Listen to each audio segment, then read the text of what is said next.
चलिए हम लोग अम्ल और क्षार के बारे में थोड़ा सा पढ़ लेते हैं। अम्ल अम्ल देखो भाषा में अम्ल, इसका नाम क्या है तो अम्ल। अम्ल को इंग्लिश में क्या बोलते हैं तो सबसे पहले एसिड बोलते हैं। क्या बोलते हैं तो एसिड। जिसकी जो उत्पत्ति हुई है किस भाषा से हुई है तो लैटिन भाषा के कौन सी भाषा है तो एसिड भाषा से हुई है। मतलब कि लैटिन भाषा के एसिड से हुई है। तो मतलब कि एसिड का अर्थ क्या होता है तो एसिड का जो अर्थ होता है वो क्या होता है तो खट्टा होता है। एसिड का अर्थ क्या होता है तो देखिए जो चखते हैं, जैसे अचार उचार खाया होगा तो खट्टा लगा होगा, तो जो खट्टा लगता है उसको क्या बोलेंगे तो आम भाषा में इसको क्या बोलते हैं तो इसको आम भाषा में पहचानने का तरीका है कि जो खट्टा लगता है उसे क्या बोलेंगे तो कितने अम्ल जो कि इतना प्रबल होते हैं कि आपका जो जीभ होता है उसको जला देगा, चमड़ा जला देगा, सब कुछ जला देगा। इस वजह से किसी भी अम्ल को जो कि आपको चीख कर जो कि अम्ल को खट्टा खट्टा और मतलब जो खट्टा है चीखने के कदापि मतलब आपको अनुमति नहीं दी जाती। बहुत से ऐसे अम्ल है।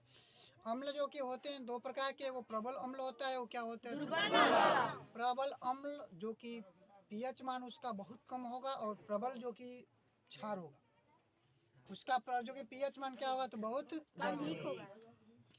तो हमने बताया कि अम्ल जो है उसकी उत्पत्ति हुई है जो कि किससे तो एसिड से, और जो भाषा है उसका नाम क्या है तो लैटिन भाषा, जिसका अर्थ क्या होता है तो जिसका अर्थ होता है खट्टा।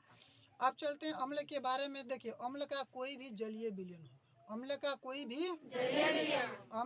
कोई भी जलीय विलयन होगा उसमें से विद्युत धारा प्रवाहित होगी। अर्थात अम्ल का जो जलीय, देखो अम्ल सांद्र अम्ल, तनु अम्ल। सांद्र अम्ल का मतलब होता है कि उसमें अम्ल की मात्रा क्या होगी तो अधिक होगी। तनु अम्ल का मतलब होगा कि उसमें पानी की मात्रा अधिक और अम्ल की मात्रा कम। हमने बताया कि कोई भी अम्ल है, अम्ल के जलीय विलयन से विद्युत धारा प्रवाहित तो होती है, और किसी भी जलीय विलयन से अगर विद्युत धारा प्रवाहित होती है तो उसमें इसका अर्थ होता है कि उसमें आयन का बनना। आयन होता है, देखो कोई भी जलीय विलयन होता है तो उसमें आयन होता है, और किसी भी ठोस पदार्थ से अगर विद्युत धारा प्रवाहित होती है तो उसमें होता है कि इलेक्ट्रॉनों के प्रवाह होता है। चलिए अब अलग अलग वैज्ञानिक आते हैं, अलग अलग जो कि परिभाषा देते हैं वो भी अम्ल के बारे में। एक वैज्ञानिक आते हैं जिनका नाम है अरहेनियस। क्या नाम है तो अरहेनियस जो आते हैं, और इन्होंने इतनी मतलब सावधानी पूर्वक, देखो कोई भी हमने तुमको स्पष्ट रूप से बताया कि जो अम्ल होता है इसको चीख कर खट्टा बताना आपको नामुमकिन है। अगर आप बता भी देते हैं तो आपके लिए खतरा है। सुना होगा कि कितने मतलब महिलाओं पे पुरुषों पे तेजाब का छिड़काव कर देता है, उसका क्या होता है फेस वोस जल जाते हैं। तो भी एक प्रबल अम्ल होते हैं जो आपकी चमड़ी को जला देते हैं। तो किसी भी अम्ल को चीखने की जो कि आपको क्या होता है अनुमति दी नहीं जाती है, अनुमति आपको चीखने की दी नहीं जाती है। एक बात ध्यान रखिएगा, अम्ल जो है वो चीखने की कदापि अनुमति नहीं दी जाती है। कुछ वैज्ञानिक आए तो इसके बारे में परिभाषा दी है कि अम्ल किसे कहते हैं। तो अम्ल उसे कहते हैं वैज्ञानिक अरहेनियस के अनुसार। किस वैज्ञानिक के अनुसार तो एक वैज्ञानिक है जिन्होंने अपनी डिफिनीशन बताया कि अम्ल उसे कहते हैं जो जल में घुलकर, इसमें घुलकर तो अरहेनियस के अनुसार अम्ल उसे कहते हैं जो जल में घुलकर, किसमें घुलकर तो एच प्लस आयन दे। किसके रूप में देता हो तो जो जल में घुलकर एच प्लस आयन देता है उसे क्या कहते हैं तो जो जल में घुलकर एच प्लस आयन देता है उसे क्या कहते हैं तो जो जल में घुलकर एच प्लस आयन देता है उसे क्या कहते हैं तो जो जल में घुलकर एच प्लस आयन देता है उसे अम्ल कहते हैं। और उस वैज्ञानिक का नाम है अरहेनियस। कुछ अम्लों के जो कि हम आपको नाम बता देते हैं, मेरा मार्कर कह दीजिए। कुछ अम्लों का नाम बताते हैं कि हाइड्रोक्लोरिक अम्ल जो हमारे पेट में पाया जाता है। ये बहुत बड़ा कुआड़ा है बउआ, जिंदगी में कबो नहीं भरता है, ये सोच लीजिएगा। अगर शाम को भरा तो सुबह खाली हो जाएगा। तो हमारे पेट में जो अम्ल पाया जाता है उसका नाम क्या है? तो HCl। अगर हमने आपको बताया कि HCl को किसके अंदर डुबाते हैं तो अगर जल में डुबाएंगे तो H+ आयन देगा। लेकिन वैज्ञानिक रेनियस की अगर थ्योरी आप पढ़िएगा तो उसमें कह रहेंगे रेनियस वैज्ञानिक, चाहे इसका अध्ययन कीजिएगा चाहे आप उसकी मतलब उसको प्रयोगशाला में आप उसको ले जाकर मतलब जांच करेंगे तो H+ आयन जो होता है वो स्वतंत्र नहीं होता है। क्या होता है? तो H+ आयन स्वतंत्र नहीं रहता है। और किस रूप में? तो H3O+। इसको क्या बोलते हैं? तो हाइड्रोनियम आयन। तो हमने बताया कि जो अम्ल होता है जल में घुलकर H+ आयन देता है, लेकिन स्वतंत्र रूप से नहीं देता है। वो किस रूप में देता है? तो हाइड्रोनियम आयन। इसके रूप में तो हमारे पेट में पाए जाने वाला अम्ल क्या है? तो HCl, हाइड्रोक्लोरिक अम्ल। उसके बाद दूसरे स्थान पे लेते हैं H2SO, इसको बोलते हैं किंग ऑफ एसिड। क्या बोलते हैं? तो किंग ऑफ एसिड। इसका नाम क्या है? तो सल्फ्यूरिक अम्ल, जिसका इस्तेमाल किया जाता है बैटरियों में इस्तेमाल किया जाता है। इसमें इस्तेमाल किया जाता है तो बैटरियों में जिस अम्ल का इस्तेमाल करते हैं उस अम्ल का नाम क्या है? तो सल्फ्यूरिक अम्ल।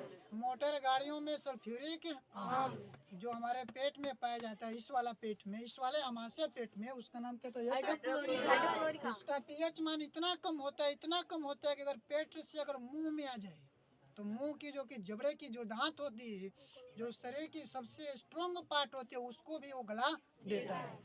तो हम बता दें इसका pH मान 1 से 1.5 के करीबन होती है। 1 से 1.5। बैटरियों में जो अम्ल इस्तेमाल करते हैं उसका नाम क्या है? तो सल्फ्यूरिक अम्ल H2SO।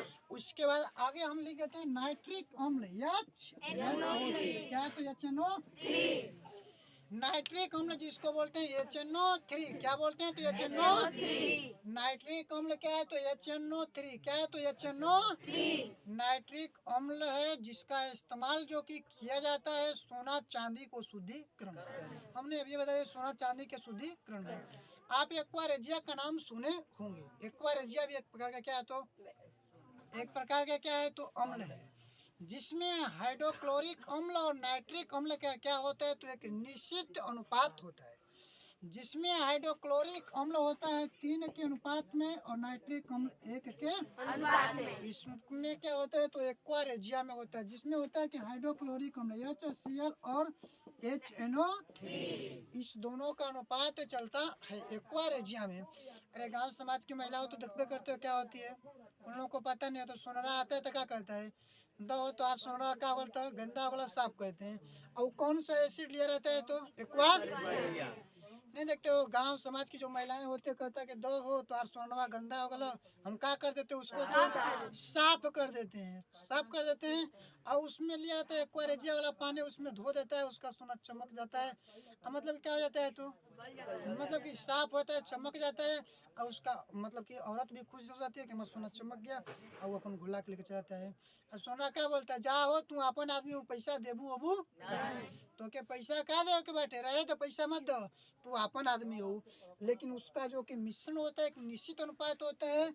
हाइड्रे क्या होता है? तो ना उसको बोलते हैं एक्वारेजिया। क्या बोलते हैं? तो जो होता है हाइड्रोक्लोरिक अम्ल और नाइट्रिक अम्ल 1 अनुपात किसमें? तो 1 अनुपात किसमें? तो 3 में। 1 अनुपात हमने बताया कि हमारे पेट में जो हाइड्रोक्लोरिक अम्ल होता है अगर मुंह में आ गया तो जवानी में दांत का हो जी तो गल जाए। जवानी में हमारे मुंह का pH मान अगर 5 पॉइंट कितना? तो 5.5 से अगर कम होने लगता है तो आपका दांत क्या होने लगता है? तो घिसने लगते हैं।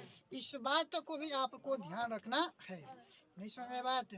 अम्ल के बारे में हम लोग पढ़ रहे हैं तो हमने बता दिया। और कुछ अम्लों के बारे में एसिटिक अम्ल CH3C डबल OH। वैज्ञानिक रहनियत यही बताते हैं कि इनको अम्ल में क्या करते हैं? तो इसको जल में अगर घुलाते हैं तो क्या देगा? तो H+ आयन देगा। लेकिन वो भी H+ आयन स्वतंत्र नहीं होता है, हाइड्रोनियम आयन के रूप में रहता है। किस रूप में रहता है? तो हाइड्रोनियम आयन के रूप में रहता है। उसके बाद आगे की तरफ चलते हैं।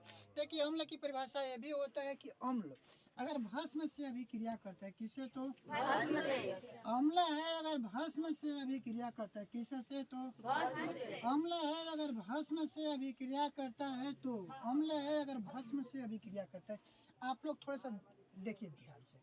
अम्ल है वो क्या से अभिक्रिया करता है तो भस्म से। किससे तो मान लेते हैं कि अम्ल है, अभिक्रिया किससे किया तो क्षार से, तो बनाता क्या है तो लवण प्लस क्या बनाता है। एक बहुत बारीकी से बात को समझिए।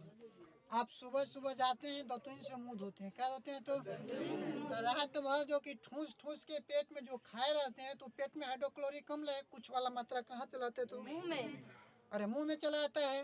अगर मुंह नहीं धोते हैं तो उसमें अम्ल की मात्रा क्या हो जाती है तो उसमें अम्ल की मात्रा क्या हो जाती है तो उसमें अम्ल की मात्रा क्या हो जाती है तो उसमें अम्ल की मात्रा क्या हो जाती है तो अम्ल की मात्रा बढ़ जाती है। तो सुबह सुबह तुम जाते हो, कहाँ जाते हो तो नहरी वरी खेते वरी दौड़े ओड़े जाते हो, उधर से छिया मिया करके क्या करते हो एगो बबूर का क्या करते हो तो एगो दतुन लेके आ मार मुंह में हिलाते चले जाते हो। तो उसमें यही अभी क्रिया होती है, क्या होती है तो क्या होती है कि आपके मुंह में तुम लोग या बबूर का जो कि पेड़ है उसमें क्षार की मात्रा होती है, वो अभिक्रिया करेगा किससे तो लवण और क्या बनाएगा तो जो तुम्हारे शरीर में और जो तुम्हारे मुंह में अम्ल की मात्रा थी उसको निष्क्रिय कर देता है।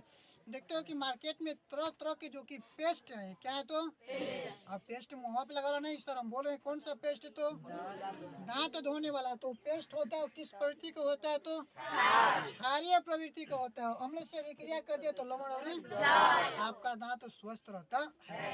तो हम लोग उसे कहते हैं जो क्षार से अभिक्रिया करके लवण और हमने बताया कि क्षार अम्ल उसे कहते हैं जो किससे अभिक्रिया करके तो क्षार से अभिक्रिया। जैसे हमने ले लिया सोडियम हाइड्रोक्साइड, इसको हमने माफ कीजिए पहले अम्ल लिख लेते हैं किसका है तो हम मान लेते हैं कि एक अम्ल है, क्या है तो अम्ल में HCl क्या है तो सोडियम हाइड्रोक्साइड यानी सोडियम हाइड्रोक्साइड अगर अभिक्रिया करेगा तो लवण, तो लवण में क्या होता है Cl प्लस क्या बनेगा तो हम लोग उसे कहते हैं जो क्षार से अभिक्रिया करके लवण और क्या बनाता है तो HCl एक अम्ल है, हाइड्रोक्लोरिक अम्ल सोडियम हाइड्रोक्साइड क्या है तो अभिक्रिया किया है तो नमक यानी और क्या बने तो ये दोनों क्या जो बना दिया हुआ है क्या तो उस जो भी बना दिया तो इसको बोलते हैं उदासीनिक अभिक्रिया। क्या बोलते हैं तो उदासीनिक अभिक्रिया। देखिए कुछ पदार्थों में बहुत से जो अम्ल का स्वाद खट्टे होते हैं, जैसे हम बताते हैं कि सेब या संतरा। देखो संतरा या नींबू में कौन से अम्ल तो देखिए सेब होता है नहीं संतरा होता है चाहे नींबू होता है उसमें कौन सा अम्ल तो सेब हमारे अपने स्वास्थ्य के लिए जो खाते हो उसमें कौन सा अम्ल तो मौलिक अम्ल पाया जाता है। इमली में कौन सा अम्ल पाया जाता है इमली में टार्टेरिक अम्ल पाया जाता है। और कह रहे हैं कि सिरिका में कौन सा अम्ल तो एसिटिक अम्ल CH3COO, सिरिका में एसिटिक अम्ल पाया जाता है। उसके बाद जो कि दही में काची में तो देखे होना कि लैक्टिक अम्ल जो कि दही में पाया जाता है। उसके बाद जो कि हमारे पेट में हाइड्रोक्लोरिक और चाय में कौन सा अम्ल पाया जाएगा तो चाय में कौन सा अम्ल पाया जाएगा टैनिक अम्ल। और करे कि विटामिन सी एस्कार्बिक अम्ल। एक बात और सुनिए, दूध में कबो भी अम्ल नहीं पाया जाता है। अगर दूध में पावल जाए तो दूध तुरंत फट जाए। देखिए आपका जो पेशाब होता है जो पेशाब करते हैं इसमें भी एक जो कि विटामिन पाया जाता है। जो मूत्र होता है उसमें विटामिन सी, कौन से विटामिन तो और विटामिन सी का मतलब होता है कि स्कार्बिक एसिड। लाल चिटने देखते हो कि बिच्छी मार देती है, चूंटा काट देता है, ललकी चिट्टी काट देती है, सांप डस लेता है। इन सब में भी करे कि एक अम्ल पाया जाता है। अरे सुने हो नाग, किंग कोबरा, बिच्छू, ये सब नाम सुने हो। इन सब में बताया कि लाल चींटी में जो अम्ल पाया जाता है उसका नाम क्या है तो फार्मिक अम्ल या मेथेनोइक अम्ल।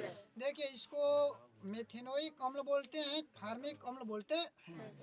इस तरह से आगे की तरफ चलते हैं। कुछ अम्ल होती हैं देखिए हमने बताया कि तुमको देखो सूंघ के, जैसे कोई संपत्ति, मतलब कोई अंधा व्यक्ति है, जो अंधा पड़ोसी में होता है बबुआ, वो न तो पीएच मान को देख सकता है, और चखना भी आपके लिए बहुत हानिकारक है। तो चखना भी हानिकारक है, तो उनके लिए सूंघने वाली व्यवस्था होती है, जिसको क्या बोलते हैं तो अल्फ्रेंडी, क्या बोलते हैं तो अल्फेंट्री सूचक, क्या बोलते हैं तो कुछ ऐसे भी पदार्थ होते हैं जिनके मतलब कि गंध को हम सूंघ कर बता सकते हैं। वो अम्ल है कि क्या है तो क्षार, क्या है तो अम्ल है कि क्षार। उसके अंतर्गत आता है प्याज, क्या आता है तो प्याज। उसके बाद कह रहा है कि लवंग का क्या होता है तो लवंग का क्या होता है तो, और वनीला इत्र होता है, डिस्कनेक्ट करो, फोन का टोन, क्या होता है तो वनीला इत्र।